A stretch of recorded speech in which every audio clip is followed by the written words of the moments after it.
Magandang hapon. Ngayon ay Sunday. Welcome sa Lotto Result Today PH. Narito ang mga resulta para sa 5 p.m. draw, March 29, 2026.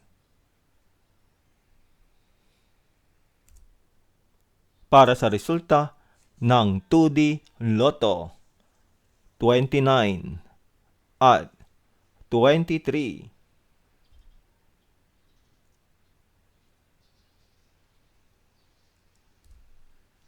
Heto naman ang resulta kaninang 2 p.m. draw.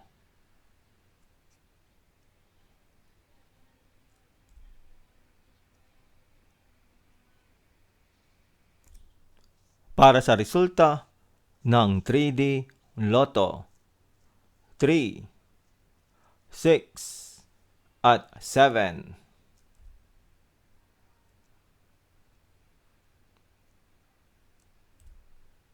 Heto naman ang resulta kaninang 2 p.m. draw.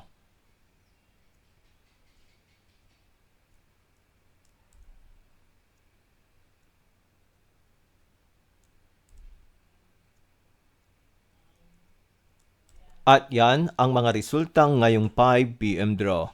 Para lagi kang updated sa mga Lotto Draw result, mag-like and subscribe. Maraming salamat sa panonood.